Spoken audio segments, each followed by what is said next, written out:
कसरत से पानीपत की पहली चढ़ाई हुई, शिकस्त हुई, तो शहंशाह बाबर सजदे में गिर गया और कहने लगा, ऐ अल्लाह, तू मुझे कामयाबी और कामरानी अता कर, और तू कामयाबी और कामरानी अता करेगा तो मैं इस्लाम की सरबुलंदी के लिए काम करूंगा, और कामयाब हो गया तो ऐ अल्लाह, तुझसे वादा करता हूं कि शराब को तर्क कर दूंगा। और सजदे में गिरकर गिड़गिड़ा कर ये दुआ की और अपने गुनाहों से तौबा किया, गुनाहों से तौबा की।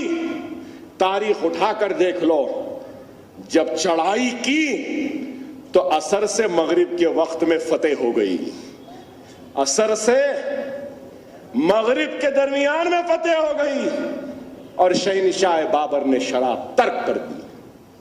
सोचो, अगर ये भी नहीं तो मेरे भाई, अगर तुम्हारा ईमान अभी भी कमजोर है तो तुम्हारे ईमान को मजबूत करने के लिए मुझसे बड़ी निशानी, मुझसे बड़ा सबूत और कौन होगा? मुझसे बड़ा और कौन होगा?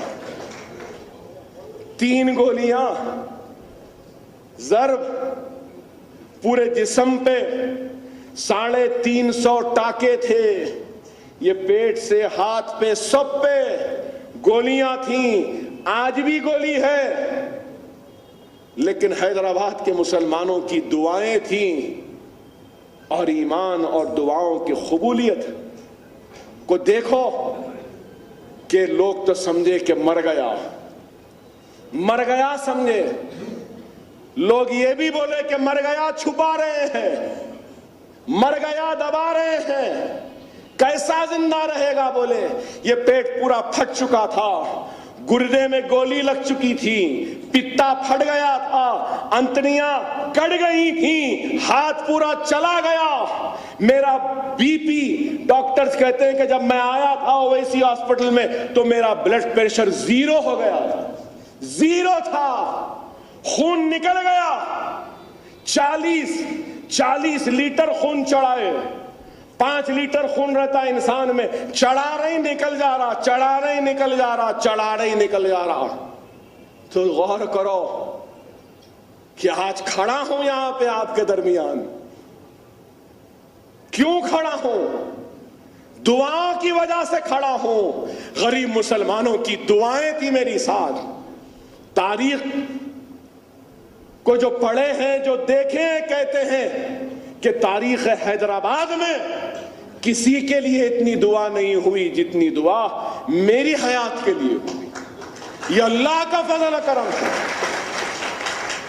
कई दिन तक लोग मई की गर्मी में रोड पे खड़े हैं, खाना नहीं खा रहे हैं, खड़े हैं केयर हॉस्पिटल के सामने, ओवैसी हॉस्पिटल के सामने, नमाज हो रही है, जुमा भी वही हुआ। लोग कहते हैं मुझे क्या नहीं, हम छोड़ के नहीं जा सकते। अरे इंसान मरने के बाद, उस इंसान के मरने के बाद लोग आते हैं, लोग कहते हैं कि अच्छा आदमी था, अच्छे काम किया, लाखों लोग आते हैं, लेकिन वो बहुत कम लोग होंगे जो अपनी जिंदगी में, अपनी जिंदगी के लिए, अपनी हयात के लिए इतनी लोगों के दुआओं को देख सके।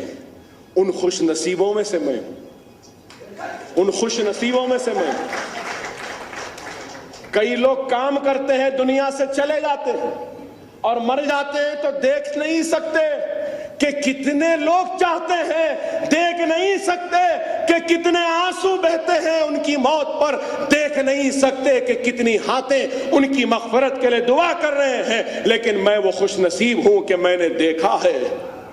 अल्हम्दुलिल्लाह। क्यों आए? मेरे लिए धूप में क्यों खड़े रहे? क्यों दुआएं की? क्यों? इस वास्ते कि मुझे कभी ना आज ना कभी रहेगी मुझे दुनिया से कोई मोहब्बत नहीं है, ना दौलत से मोहब्बत है, ना शोहरत से मोहब्बत है, किसी चीज से नहीं है। मुझे सिर्फ अगर मोहब्बत है और मैं आशिक हूं तो मैं आशिक हूं तो सरकार मदीना मोहम्मद मुस्तफा सल्लल्लाहु अलैहि वसल्लम का आशिक हूं। मैं मेरे आका का गुलाम हूं, मैं कमली वाले का गुलाम हूं, मैं सब्ज गुंबद वाले का गुलाम हूं। मैं मेरे हबीब की उम्मत के लिए जीता हूं और मेरी हबीब की उम्मत के लिए ही दुनिया से चला जाऊंगा। याद रखो, जो आका से मोहब्बत करेगा आका भी उससे मोहब्बत करेगी। जो आका के लिए तड़पेगा आका भी गैबी मदद के जरिए उसकी तड़प को दूर कर देगा। अपने दिलों में दुनिया की मोहब्बत ना लाओ मेरे प्यारो, आखिरत की फिक्र करो, खैर का काम करो। तुम्हारे जेब में कुछ भी है, कोई जरूरतमंद आए तो दे दो उसको। और देखो, तुम 1 रुपया देंगे तो अल्लाह तुमको 1 लाख देगा। देख लो, तुम आजमा कर देख लो, आजमा कर देख लो। अगर मैं गलत हूं, मैं कह रहा हूं, मैं एक स्कूल बनाना मेरी हसरत थी, तड़प थी, ख्वाहिश थी। एक स्कूल बन जाए, एक स्कूल बन जाए, अल्लाह मुझे उतनी हयात दे दे। अब आज 9 स्कूल हो गए, 9 हो गए। अब निजामाबाद में बनाना है मुझे, इंशाल्लाह बनाऊंगा। लोग मुझे बोले, मजलिस के लोग बोले, नहीं साहब आप संगे बुनियाद रख दो। नहीं, अकबरुद्दीन ओवैसी संगे बुनियाद रख कर नहीं जाएगा जब तक मेरी हैसियत, मेरी इस्तिताअत नहीं होगी कि मैं उस इमारत के काम को शुरू करा कर खत्म ना कर सकूं। उस वक्त तक आकर खाली संगे बुनियाद रखकर लोगों को धोखा देकर सुनहरी ख्वाब दिखाकर जाना वो मेरी आदत नहीं है, मेरा मिजाज नहीं है। अकबर ओवैसी धोखे की सियासत नहीं करता। जब शुरू करूंगा तो खत्म हुए जब तक कभी नहीं रुकेगा काम। निजामाबाद में है और मालेगांव में है, भिवंडी में भी हमने लिया, औरंगाबाद में भी करने का इरादा। न लोग बोलेंगे कि निजामाबाद क्यों? सबसे पहले निजामाबाद करूंगा, उसके बाद आदिलाबाद करूंगा। इंशाअल्लाह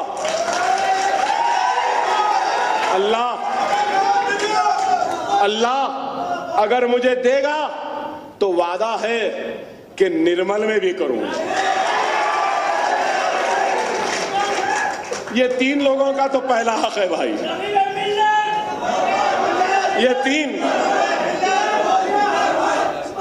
ये तीन लोगों का तो पहला हक है। मुझे आज भी याद है, निजामाबाद को जब आता था, कोर्ट को लाते तो निजामाबाद में किस तरीके से वालेहाना मोहब्बत, जुनून और चाहत में नौजवान और बुजुर्ग उमड़ पड़ते और पुलिस के जालिम लाठियां उनके जिस्मों पे बरसती थी। वो नजारा मुझे याद है, वो एहसान अजीम है निजामाबाद के मुसलमानों का, जिसको उस एहसान का बदला अदा करने की मैं कोशिश कर रहा हूं निजामाबाद के अवाम को वो देने के लिए। और वही आदिलाबाद को भी दूंगा। 40 दिन जेल में रहा, जब जब जेल से दवाखाने को जाता तो उस वक्त किस तरीके से आदिलाबाद के मुसलमान जौक दर जौक परवाह किए बगैर निकल पड़ते थे मेरे लिए। मैं उस एहसान को, उस मोहब्बत को भूला नहीं सकता। निर्मल के लोग भी जिस दिन लाया गया, मार खाए, मुकदमे हुए, परेशान हुए, लोग मेरे साथ जेल भी गए, मैं उसको भी नहीं भुलाता। अकबरुद्दीन ओवैसी के लिए अगर कोई एक छोटा सा कंकर भी उठा दे तो अल्लाह और उसके रसूल की कसम अकबरुद्दीन ओवैसी उस एहसान को कभी नहीं भूलता। ये तो बहुत बड़ा है, ये तो बहुत बड़ा काम है। आदिलाबाद से लेकर संगारेड्डी कोर्ट तक रास्ते में सारे लोग खड़े रहते, देखते, हाथ उठाकर दुआ देते। पुलिस मारती, हटाती, लेकिन ये लोग खड़े रहते, छुप के रहते। दूर से गाड़ी आती दिखी तो दौड़ कर आते, सलाम करते, नारे लगाते, चले जाते। क्या उन नजारों को मैं भूला हूं? नहीं भूला। अगर आज दुनिया को अकबरुद्दीन ओवैसी की तकरीर पसंद नहीं आती है तो उनसे कहना चाहता हूं, तुम जैसा दोगे वैसा मैं तुमको लौटा कर दूंगा, इसलिए बुरा दिखता हूं। 50 बरस से तुमने दिया, हम लेते रहे, अब हम दिए तो इतनी तकलीफ। तुम तो समझते थे कि हम गूंगे हैं, हमारे हलक में जबान नहीं, ये तो मजलूम है, इनको मारो, पीटो, कुछ भी करो, ये कुछ नहीं कर सकते। लेकिन मजलिस ने बता दिया, हिंदुस्तान के हर उस शख्स को जिसके सीने में फिरका परस्ती है, उसको बता दिया कि हम गूंगे नहीं हैं, हम बहरे नहीं हैं, हमारे हलक में भी जबान है। अगर हम बोलने लगे तो तुम हमारी जबान की आतिशनुमाई का मुकाबला नहीं कर सकते। हमको छेड़ो मत, हमको छेड़ो मत, छेड़ेंगे तो फिर हम भी छोड़ने वालों में से नहीं हैं, हम छोड़ने वालों में से नहीं हैं।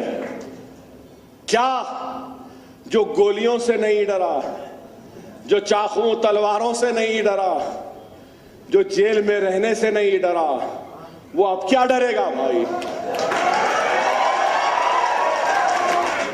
जो मौत के दरवाजे तक जाकर बेहोशी के आलम में घंटों रहा, फिर भी नहीं डरा, वो अब क्या डरेगा? अरे कहता हूं मेरे अल्लाह, मेरे अल्लाह और मेरे रसूल अल्लाह की कसम, ये अकबर ओवैसी आपके हक के लिए, आपके इंसाफ के लिए तख्तेदार पर फांसी पे भी लटकने तैयार है, लेकिन खुदा की कसम इस सर को झुकाने के लिए तैयार नहीं है।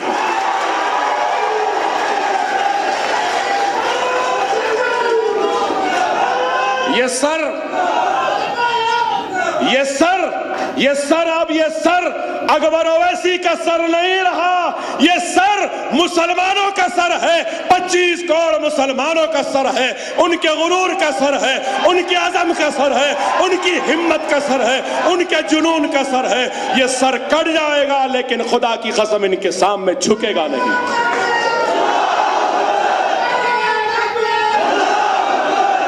खुदा ना, इस चीज को याद रखो,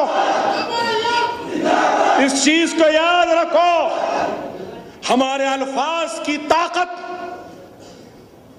ये जुमलों की बंदी, ये अज़म, ये इरादा, ये हिम्मत कहां से आती है?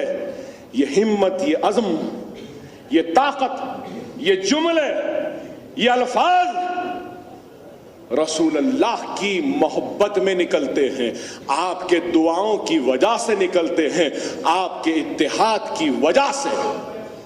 अगर आप, दुनिया कहती है कि अकबर ओवैसी अच्छा मुखर्रिर है, बेबाक है, डरता नहीं है, हिम्मत वाला है, अरे मेरी हिम्मत मेरा सदर है, मेरी हिम्मत मेरी जमात है, मेरी ताकत दारुस्सलाम है, मेरे अल्फाज ये जुनून मेरे ये कारकुनों की देन है।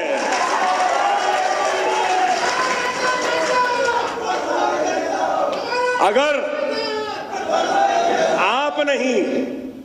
आप नहीं तो मैं कुछ नहीं, मैं नहीं तो फिर ये आवाजें, ये नारे तकबीर की आवाजें रहेंगी जरूर, लेकिन शायद इतनी मजबूत न हो। मैं आपसे हूं और हम सब जमात से है, और जमात मुसलमानों के इत्तेहाद से है। इस चीज को समझिए, इस चीज को समझिए। खुदारा समझो आज ये मुल्क कहां जा रहा है।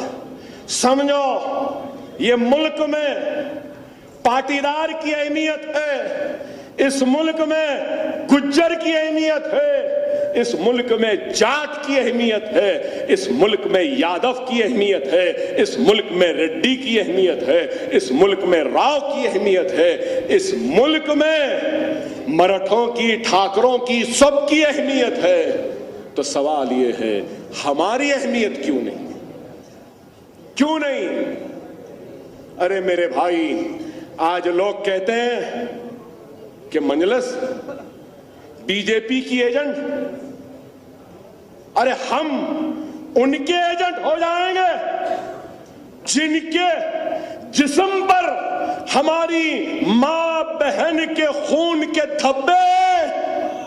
क्या हम उनके एजेंट हो जाएंगे जो हमारे अल्लाह के घर को शहीद करते हैं? क्या हम उनके एजेंट हो जाएंगे जो हमारी शरीयत का खात्मा करना चाहते हैं? हम उनके एजेंट हो जाएंगे जो हमको काटते हैं, हमको पीटते हैं, हमको खत्म करना चाहते हैं? खुदा की कसम हम मर जाएंगे, मिट जाएंगे, जंगलों का रुख कर लेंगे, इन हाथों पे सांपों और बिच्छुओं को दूध पिला लेंगे, झाड़ों के पत्तों को खाकर जी लेंगे, जड़ों को खा के जी लेंगे, लेकिन खुदा की कसम हमारी शरीयत को, हमारे मुसलमानों की इज्जत और इस्मत को लूटने वाले दरिंदों, जालिमों के करीब हम नहीं हो सकते।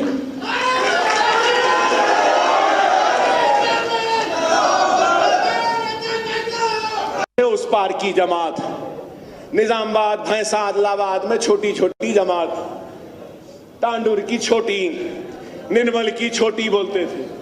नहीं जा रहे तो नहीं जा रहे, अब जा रहे तो बीजेपी के एजेंट।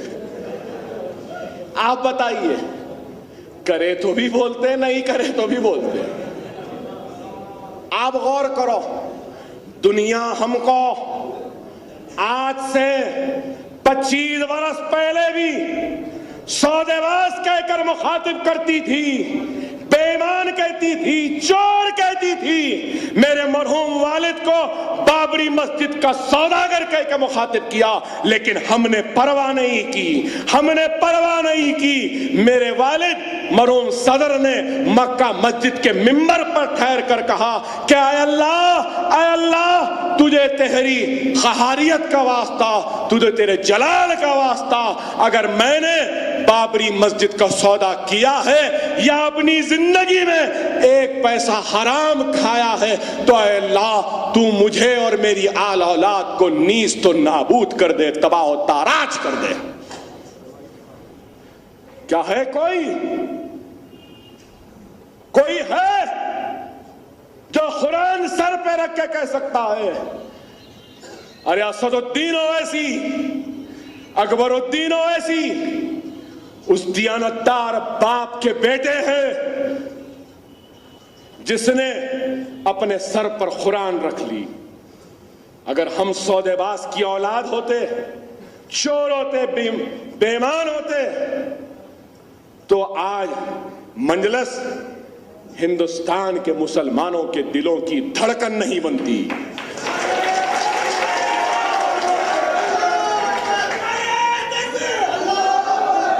कैसा अज़म है, कैसा इरादा है। सालार कहते थे कि मंजिल जुनूनी को दीवाने को मिलती है। हां, हमने बता दिया। लोग हमको बोले दीवाने हैं, बिहार जा रहे हैं, दीवाने हैं, यूपी जा रहे हैं, दीवाने हैं, यहां जा रहे हैं, वहां जा रहे हैं, हार रहे, जा रहे, हार रहे। हां, आज हारेंगे, कल हारेंगे, परसों हारेंगे, हम जिंदा नहीं रहेंगे, हम जमीन की ग़िज़ा बन जाएंगे, लेकिन आने वाली नस्ल देखेगी कि यूपी, बिहार, मध्य प्रदेश, राजस्थान, हिंदुस्तान में मंजलिस का यह हरा झंडा लहराएगा।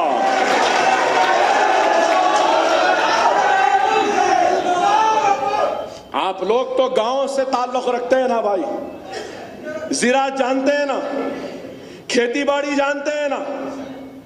एक वक्त क्या होता है, जमीन को नागर मार के जोने का। सही है ना? सही है ना? उसके बाद का वक्त क्या होता है? बीज के बोने का। उसके बाद का वक्त फसल के तैयार होने का, और फिर उसके बाद आखिरी वक्त फसल को काटने का। ठीक है, जिसको जो समझना है समझ ले। हम यूपी में जमीन जो रहे हैं, बिहार में फसल बो रहे हैं, 65 बरस के बाद अब फसल काट रहे हैं ना यहां पे। सही है या नहीं? है ना? जब हमको इस मंजिल पे पहुंचने के लिए 65 बरस लगे, तो वहां पे भी तो कुछ वक्त लगेगा ना? लगेगा ना? ठीक है, फख्रे मिल्लत मजलिस की अहिया करे, फख्रे मिल्लत मेहनत करे, कोशिश करे, एमपी नहीं बन सके, सालार मिल्लत एमपी बने, सालार कोशिश करते रहे कि यूपी बिहार वहां हो, नहीं हुआ, नहीं रहे। आज हम हैं तो हमारे एमएलए महाराष्ट्र में है, कॉरपोरेटर्स महाराष्ट्र में है, हमारे कॉरपोरेटर्स कर्नाटक में है। इंशाअल्लाह ताला, इंशाअल्लाह ताला कल को हमारे अराकीन असेंबली यूपी बिहार में भी रहेंगे, मध्य प्रदेश राजस्थान में भी रहेंगे। लोग बोले क्यों जा रहे हैं, क्यों जा रहे हैं? यूपी हार गए, फिर गए, फिर गए। देख लिए ना, हम ऐसे जुनूनिया हैं, ऐसे दीवाने हैं कि जब तक नहीं आए ना, लोग बोल रहे हैं मजलिस 32 जीती, 32 जीती। सिर्फ 32 नहीं जीती, वो सारे लोग जो हमारे खिलाफ बोलते थे, वो सारे लोग जो हमारा मजाक उड़ाते थे, वो सारे लोग जो हमको एजेंट बोलते थे, वो सारे लोगों को 32 की कामयाबी के जरिए हमने उनकी 32 को तोड़ दी। पूरी 32 टूट गई। अब ढूंढ रहे हैं दाता कहां है, गले में है अभी। ना चबाने को कुछ रहा, ना निगलने को कुछ रहा, अब तो घोट के देना पड़ेगा। देखो अल्लाह का इंसाफ और हमारा सब्र भी देखो। कितना बोले, अखबारात सियाह होते रहे, बड़े बड़े, जिसको भी थोड़ा बहुत इल्म था लिखने लगा, नहीं ऐसा नहीं करना था, वैसा करना था, यहाँ नहीं जाना था, वहां जाना था। कई अजला में थी, पहले अजला में थी, करीमनगर में भी थी। हाँ, अजला में होना अलग होता है, पूरी रियासत में होना अलग होता है। ये बात समझनी चाहिए। पूरी रियासत में हो गई, और पूरी रियासत में होने का फायदा क्या होगा? अजला में होगा तो फायदा क्या? पूरे रियासत में होगा तो जितने सरकारी महकूमेजात के प्रमोशन के इम्तिहानात होते हैं ना, सरकारी डिपार्टमेंट के इंटरनल प्रमोशन के एग्जाम्स, इंटरनल प्रमोशन के एग्जाम्स रियासत में दूसरी सरकारी जबान होने की वजह से एक रियासती मुलाजिम अपनी तरक्की का इम्तिहान उर्दू में लिख सकता है। पहले नहीं लिख सकता था, अब लिख सकता है। ये काम है। न सिर्फ ये नहीं, अपने प्रमोशन का इम्तिहान अगर कोई तेलुगु में लिखता है तो उसको 5 इजाफा मार्क्स दिए जाते हैं। आप लोग को मालूम या नहीं? देते हैं ना 5। अब अगर कोई उर्दू में लिखेगा तो तेलुगु में 5 है, तो उर्दू वाले को भी 5 मार्क्स मिलेंगे इंटरनल प्रमोशन के लिए। ये काम है। और फिर जितने सरकारी तकर्रुरात हैं, वो सरकारी तकर्रुरात के इम्तिहानात उर्दू में होंगे। उर्दू में होंगे, चाहे वो महकमे पुलिस हो, महकमे रेवेन्यू हो, महकमे सेहत हो, महकमे बल्दिया हो, महकमे PWD या रोड डेवलपमेंट हो, महकमे पंचायत राज हो, कोई भी महकुमा हो, जायदादें निकलेगी, इम्तिहान अंग्रेजी में होगा, तेलुगु में होगा, तो उसके साथ उर्दू में भी होगा। क्या ये कारनामा नहीं? आप बताओ कि उर्दू को बचा रहे हैं। पूरी रियासत तेलंगाना में सिर्फ सरकारी मदारस में पढ़ने वाले उर्दू मीडियम के बच्चों की तादाद करीब 45,000 के करीब है। तो ये 45,000 बच्चे 10th तक पढ़ते हैं। 10th के बाद इंटरमीडिएट नहीं पढ़ सकते। इंटरमीडिएट में अगर पढ़ लिए तो ग्रेजुएशन नहीं कर सकते। ग्रेजुएशन कर लिए तो पोस्ट ग्रेजुएशन नहीं कर सकते। एंट्रेंस नहीं लिख सकते, ना एमसेट लिख सकते हैं, ना नीट लिख सकता है, क्योंकि उर्दू मीडियम का है और वो एंट्रेंस इंग्लिश में, तेलुगु में, हिंदी में रहता है। लेकिन अल्हम्दुलिल्लाह आज उर्दू मीडियम में पढ़ने वाले 45,000 गवर्नमेंट स्कूल के बच्चे 10th के बाद उर्दू मीडियम में इंटरमीडिएट भी पढ़ सकते हैं, ग्रेजुएशन भी कर सकते हैं, पोस्ट ग्रेजुएशन भी कर सकते हैं। कितना बड़ा काम है। आप बताइए कि जितने एमसेट होगा तो उर्दू में होगा, नीट होगा तो उर्दू में होगा, आईसेट होगा तो उर्दू में होगा, फार्मेसी का एग्जाम होगा तो उर्दू में होगा, लॉ सेट होगा तो उर्दू में होगा, आर्किटेक्चर का एंट्रेंस होगा तो उर्दू में होगा। अरे बताओ कौन सी रियासत है जहां हो रहा है? ये काम है मजलिस का, ये काम है मजलिस का। जितने सेल्फ फाइनेंसिंग, मालूम होगा आपके पास भी अजला से आए हैं, कई अजला में सेल्फ फाइनेंस के जूनियर कॉलेजेस के एमपीसी बाईपीसी के एक क्लासरूम्स लाए और उसमें शर्त ये थी कि लोग, वहां के मुकामी लोग पैसा जमा कर लें, डिपॉजिट करें और टीचर की तनख्वाह दें तो इजाजत देते हैं।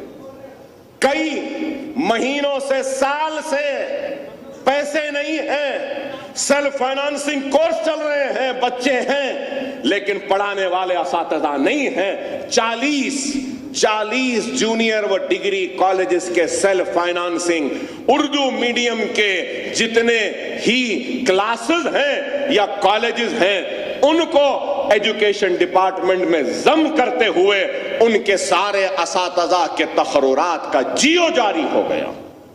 क्या ये काम नहीं?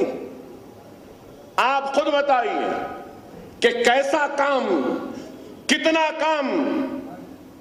मैं आपको बता रहा हूं, इसलिए बता रहा हूं कि आप जाकर मुखालिफीन मजलिस के गिरेबान पकड़कर पूछो कि तुमने क्या किया, बताओ। यह काम हमारी जमात ने किया, मजलिस ने किया, इतना बड़ा काम क्या तुमने किया, क्या बताओ।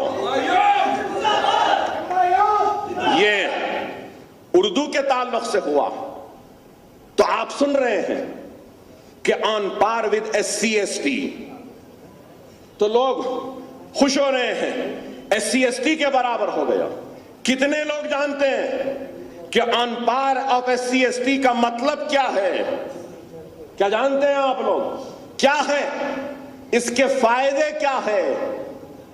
दस्तूरी हक जो है शेड्यूल्ड ट्राइब, शेड्यूल्ड कास्ट का, वो दस्तूरी हक को छोड़कर जितने दूसरे मरात हैं, उनको बेनिफिट्स हैं, उनको वो सारे के सारे बेनिफिट्स किसको मिलेंगे? मुसलमान को मिलेंगे। तो आप शायद नहीं जानते, सबसे पहला बेनिफिट, हम एक कदम तो काम करा लिए, एक काम तो करा लिए, ऐलान तो हो गया, हुआ ना, on par with SC ST हुआ। एक SC ST के किसान को अगर हुकूमत जमीन देगी तो मुसलमान को भी देना पड़ेगा। एक SC ST को फ्री बरखी देते हैं ज़राअत के लिए, तो मुसलमान को भी देना पड़ेगा। SC ST को अगर 200 घर देंगे तो मुसलमान को भी 200 घर देना पड़ेगा। SC ST के बच्चे को छोटा कारोबार करने के लिए अगर 1 लाख दे रहे तो मुसलमान को भी 1 लाख देना पड़ेगा। अगर इंडस्ट्री डालना चाहता है मुसलमान, SC ST को दे रहे तो मुसलमान को भी देना पड़ेगा। और सबसे बड़ा काम जो झगड़ा हो रहा है मेरा और ब्यूरोक्रेट्स का, परसों मीटिंग हुई, मैंने कहा चीफ मिनिस्टर ने कहा on par with SC ST देना चाहिए, ये दियो ये दियो ये दियो, 16 बातें मैं बताकर दे दिया। तो बोले नहीं अकबर साहब ये स्टैट्यूटरी है, मतलब दस्तूरी हुकूक है। मैंने कहा नहीं है, चैलेंज करता हूं, बहस हो रही है। अगर वो हो जाएगा और मैं कराऊंगा, मैं ये कहूंगा कि अपने आप में एक बहुत बड़ी तारीख बनेगी। और वो काम क्या है मालूम आपको? आपका बच्चा, मुसलमान बच्चा या दूसरे बच्चे 10th का इम्तिहान लिखते हैं तो 10th में पासिंग मार्क्स क्या है? 35। इंटरमीडिएट में पासिंग मार्क्स क्या है? कितना? 35। ग्रेजुएशन में 35। एंट्रेंस में मेडिकल 50%। लॉ सेट में वहां पर भी 50% क्वालिफाइंग, हर इम्तिहान में है ना। आपको ये बताऊं कि SC ST के पासिंग मार्क्स कितने? उनके बहुत कम हैं। बास जगह पे 27 है, बास जगह पे 21 है, बास जगह पे 20 है। वो 20 मार्क्स लेकर पास होगा तो इंशाअल्लाह मुसलमान भी 20 मार्क्स लेकर पास होगा।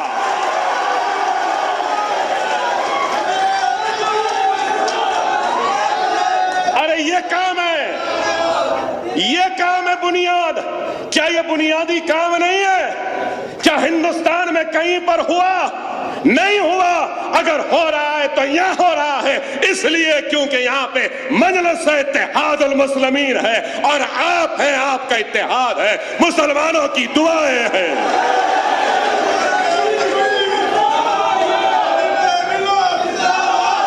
और बताऊं आपको, पब्लिक सर्विस कमीशन के जरिए सरकारी तकर्रुरात होते हैं ना, मालूम ना वो आपको? तो उसमें बहुत से तकर्रुरात के लिए उम्र की हद है।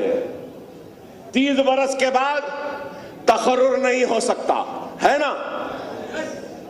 अगर पब्लिक सर्विस कमीशन में ग्रुप 1 का इम्तिहान लिखते हैं तो 3 मरतबा या 4 मरतबा कुछ लिख सकते हैं। 3 मरतबा, मालूम ना। SC ST कितने मरतबा लिख सकता है? 45 बरस की उम्र तक 5-5, 10-10 मरतबा लिख सकता है। और अब मुसलमान भी 45 बरस तक लिख सकेगा, 5-5, 10-10 मरतबा लिखेगा। क्या